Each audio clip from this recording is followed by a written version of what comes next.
Hello again. Happy Thursday afternoon or late morning, wherever you're at. Welcome to Billing 101 for Behavioral Health Care, the Echo Group's four-part webinar series, taking a look at the fundamentals and basics of billing as it relates to the work that we all do in behavioral health care. My name is Chris Williams. I'm the marketing director here at the Echo Group, and joining me is Ashley Gore. She's our director of revenue cycle optimization, and she'll be your presenter today. Just a couple of quick housekeeping things. One, if you missed last week's session, part one, that recording of that webinar and those slides are available online if you use your link through your registration for GoToWebinar, and you should have also received an email from me with links to those resources. If not, you'll get another email from me later after this particular session. Also, you should be able to access now the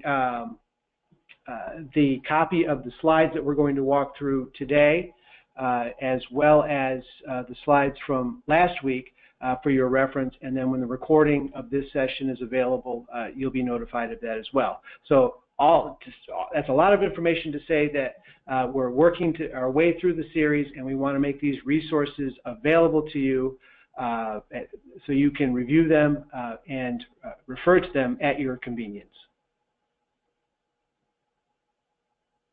So a little bit about the Echo Group. For those of you who weren't with us last week, the Echo Group is a privately owned company based in Conway, New Hampshire, that has been working in behavioral health care software and services since 1981. We have partners in over 35 states currently, and we offer electronic health records and billing software specifically designed for behavioral health care. We also offer revenue cycle services. We've been doing that since 2001. And I can say with great confidence, because Ashley is right here and she's in charge of our revenue cycle services, that currently each and every one of our RCO partners has realized improved billing performance by having us come on board and manage their billing for them. So that's the only plug I'm going to make for the Echo Group, but we're pretty proud of it.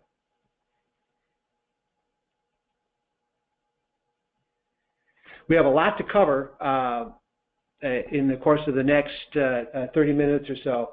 So what we'll do today is we will take a quick review of what we covered last week, very quick. We're going to introduce some new standard billing terms that are relevant to our conversation today.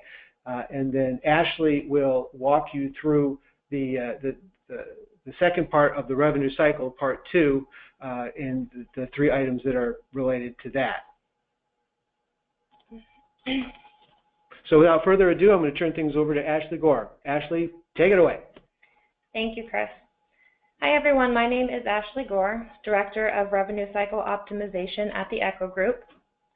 To recap, last week we went over credentialing, which is the certification of individual providers and organizations through specific payers to ensure a status of participation in their network. Verifying eligibility, which is confirmation of patient insurance and demographic information. And prior authorization, which is obtaining authorization from the payer to render the services in question by proving medical necessity prior to the service taking place. And Ashley, pardon the interruption, but before we go any further, I want to let folks know that you should be able to see a box in your GoToWebinar control panel in logging in. You can submit questions at any time during the course of the session through that channel there, and we will answer as many as we can when we get to the end of the session.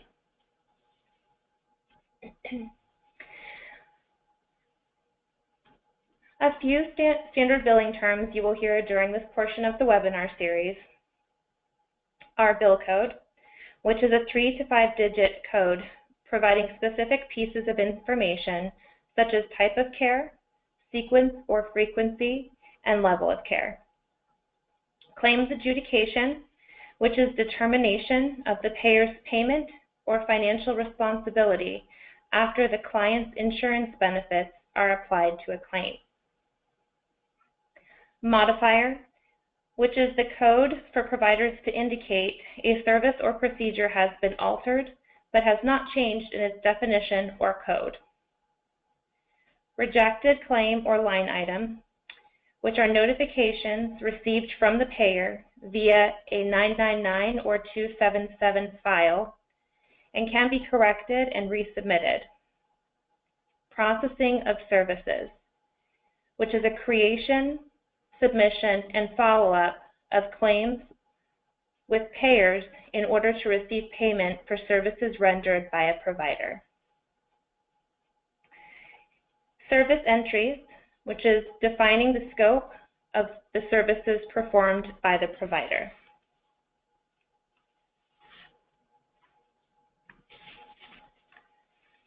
Again, to recap from last week, the definition of revenue cycle is the collection and management of an organization's administrative and clinical functions that are relevant to the processing and collection of revenue for services provided. In short, it's the management of information in a client account from creation all the way through payment or closure of that account.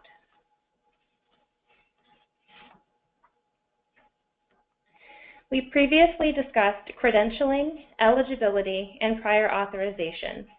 This week, we are going to go over the next 3 elements of the revenue cycle workflow. The first of these is charge posting, which is the processing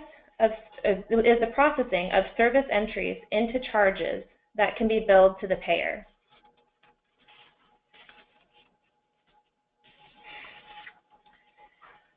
Charge posting is the most critical and important feature of the revenue cycle because this is where claims are created. It allows for review of charges before they are billed, which increases your chances of clean claim submission.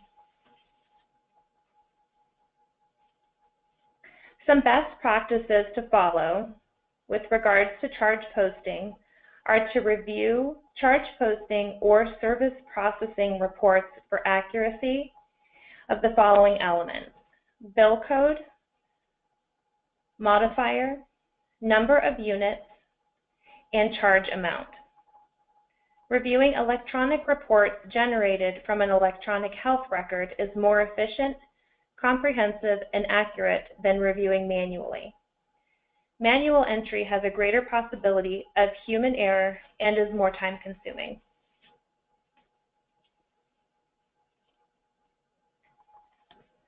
The next element in the revenue cycle workflow is claim submission, which is the electronic or manual transmission of data to payers or clearinghouses. The 837 is the billing format that meets the HIPAA requirements for electronic submission of healthcare claims and is the most common method of billing claims to payers.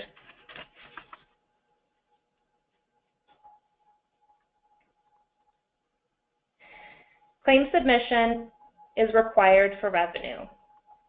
In short, you don't get paid unless you submit a claim.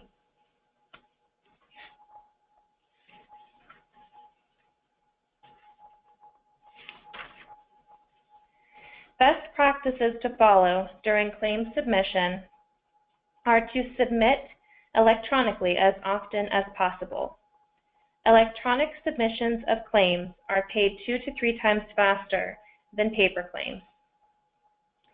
Accuracy counts when submitting a claim. Again, the reason why charge review is vital for claim submission. Use of a scrubber. Whether you utilize a scrubber or clearinghouse, running a check on your electronic claims for any formatting issues increases your chances of having claim files accepted by the payer.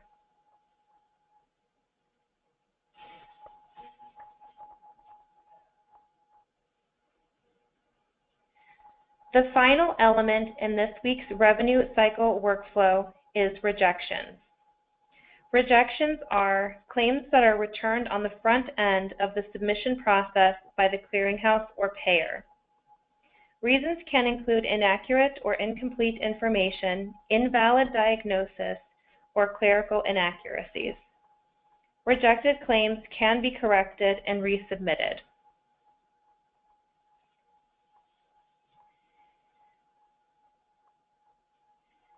Rejections do not adjudicate or process, and you will not receive notification through a denial of non-payment. The only way to catch rejections is to review rejection reports sent by the payer in response to the 837 submission that is sent to them.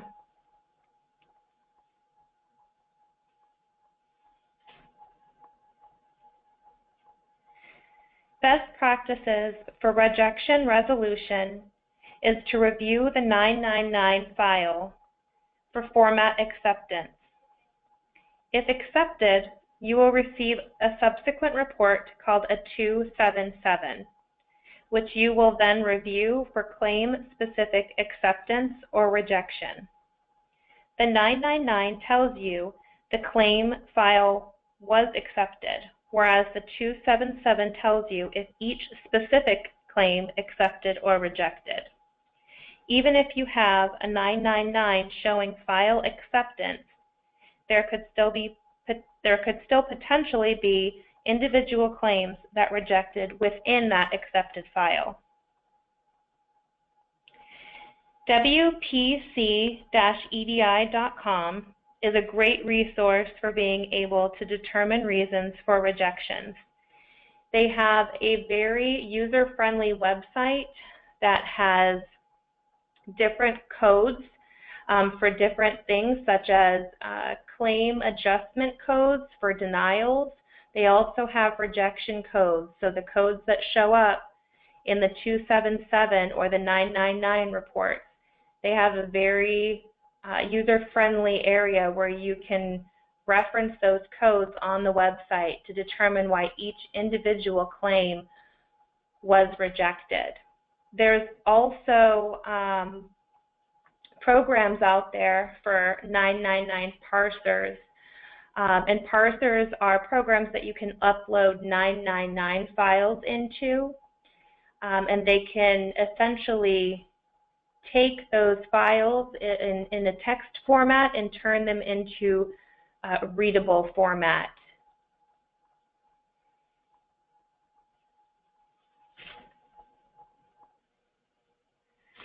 So, Ashley, we were able to cover those three elements of the revenue cycle in a pretty straightforward fashion. We'll open it up to questions from you folks attending, and we already have a couple of questions that have come in. So you ready to field them? Sure. We're going to throw you curveballs. So going back to the claim submission, you referenced the scrubber, using a scrubber as a best practice before you submit the claim.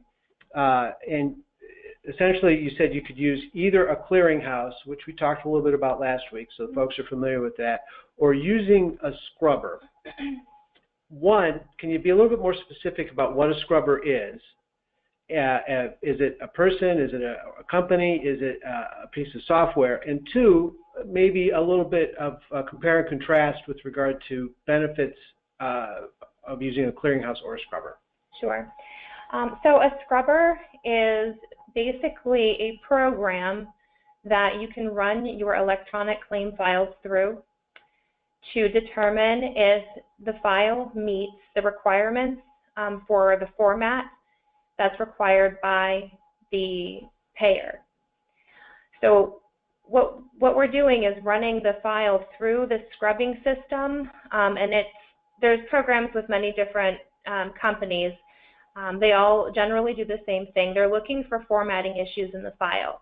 If there's any delimiters that are not in sequence, if any of the loops or segments of the electronic file are not aligned properly, if there's anything missing, such as zip codes or addresses of the policy holder, things such as that. It's different from a clearinghouse in that when you submit to a clearinghouse, the clearinghouse is checking for not only formatting but also clerical inaccuracies. So they're looking at whether a member ID is too short or too long, or it's just not valid, or if a provider's NPI is not valid to bill that payer. So a clearinghouse will look at claims in a more in-depth manner, not only formatting, but also the clerical information within that file, whereas the scrubber is purely looking at the formatting of the file. It does not check if an ID is correct because, of course, the scrubber is not going to know whether or not a patient's ID number is correct, whereas the clearinghouse would know that because they have a direct connect to the payer. Okay, and so the three sections that we looked at are looking at today: charge posting, claim submission, and rejections. This essentially places a premium and emphasizes having all of your information, one, correct and formatted correctly, so that there are no issues when you submit the information with regard to formatting or anything like that, so that the claim can be reviewed basically and entirely on the service that was provided. You had mentioned back in the another question that came in. You mentioned back in the charge posting section that there are a couple of reports that, as a best practice, that you can run to review in that part of the process. Remind me what those reports are, and is there a value to is that reviewing, making that review manually versus using, say, an electronic health record? Is there an advantage one way or another that way? Right. So usually when you're using an EHR, if you're using an EHR, the EHR is going to have reports that you can run that are showing you from the services that were entered in from a clinical level what they will look like when they generate into a charge, so that you can review those charges for accuracy prior to the file being submitted to the payer, such as if the charge is correct, if the number of units are correct. You want to make sure that your bill code and modifier combination is accurate, and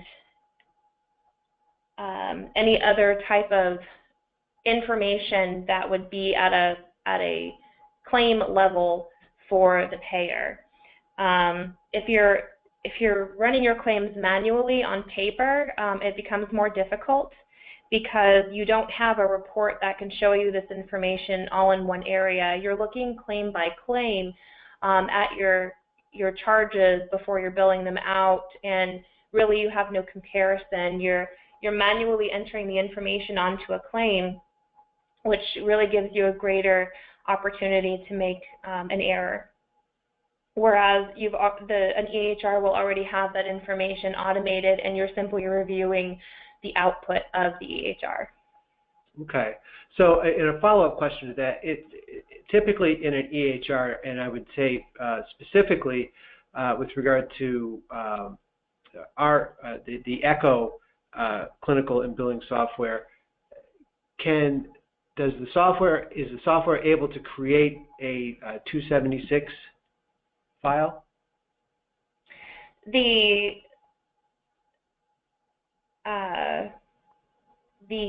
payer generates the 277. So the 276 is not generated out of the software. If you're signed up for electronic submissions and receipts from the payer, typically you have the ability to submit an 837, and receive a 999, a 277, and an 835. And the 835 is your payment, your remit from them. So you're sending them the 837, and they're responding with a 999, which is your whether or not your file accepted or rejected, and then a 277 to let you know within that file if all the claims accepted, and then subsequently the 835, which is your remit of those claims that were submitted. So there's nothing that needs to come out of the software in order to get that 277. You just need to be signed up for electronic receipt of those files from the payer as long as they provide them. Not all payers do provide them, but most of them do.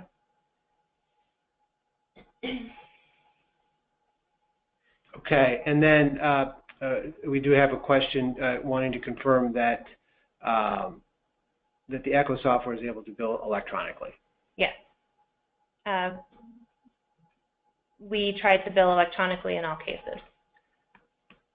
Is there ever a situation where it's preferred, or what sorts of situations, even if you bill electronically, that you either need to or prefer to bill something manually?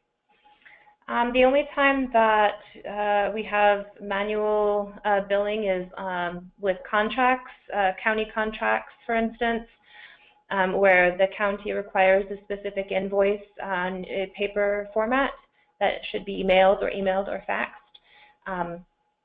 And that is usually, it depends on the EHR that someone's using. Our EHR, for example, is able to provide, to automate those reports right out of the system.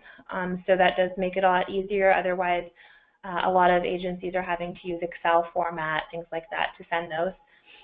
For paper claims,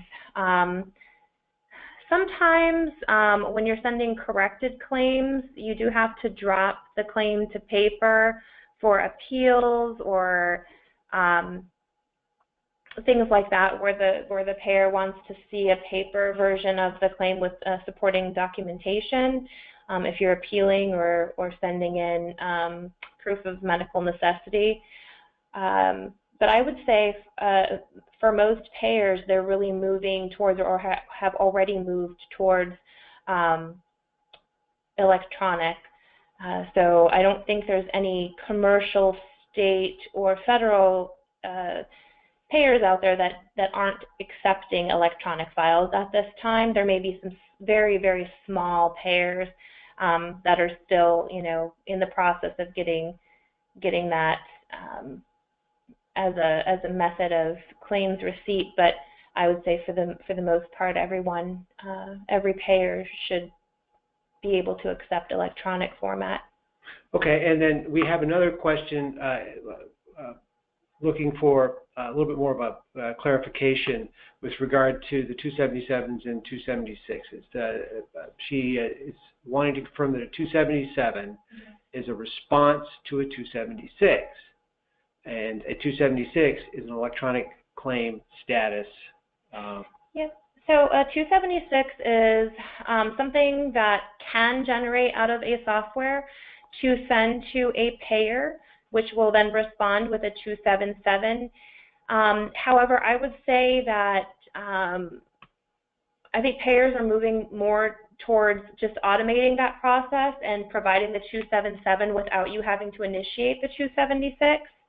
But yes, you are correct in that the 276 is something that has commonly been used to generate out of a software to send to a payer and in order to receive that response. But most payers are moving towards just automating that and providing those without your initiation of the 276. And then the follow-up to that is they're wanting to know specifically that the ECHO billing software can produce a 276. It's something that can be installed, but I would say most payers are, as long as you're signed up for them, should be automating that and sending a 277 regardless of sending a 276. So are you saying that a 276, assuming that the payer has automated the process, a 276 is not necessary. It's becoming right. obsolete. Exactly. Okay, but if it were required, the billing software, ours in particular, it could be configured to generate it. It can be installed. Okay. Another question is, how long, in general terms, does it take to create a file for electronic billing? Once you have completed your service processing or your charge posting, an electronic file, depending on it really depends on the software that you're using, honestly, and your connectivity with your network provider. To determine how long it would take and also how large the file is. There's also programs out there which Echo uses called Submission Runner, which is a fantastic method of electronic billing because it allows us to generate a file, no matter the size, within just a matter of seconds. Okay. We're starting to wind down, but there's one question in broad. It's kind of broader terms, a catch-up question. Can you take a minute or two towards the end here and explain the different bill types for folks who are new to billing for their organizations and understanding it? What are the different types of bills or claims? The different types of claim forms and claim files? Yes. Okay. So you have institutional claims and professional claims. Your institutional claims can be submitted via a 837I, which is an electronic version for institutional claims. They can also be submitted in a paper format, UB04. Professional claims, in institutional is typically your inpatient. So if you're talking about behavioral health, you're looking more towards residential, detox, things like that. Professional claims are typically outpatient, and that would be submitted in an 837P or 837 professional for electronic claims. And then a CMS 1500 form if you're submitting in a paper format.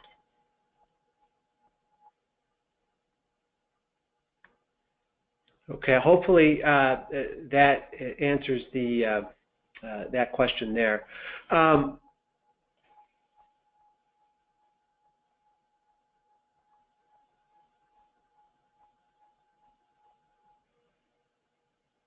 So we have one final question, which leads us into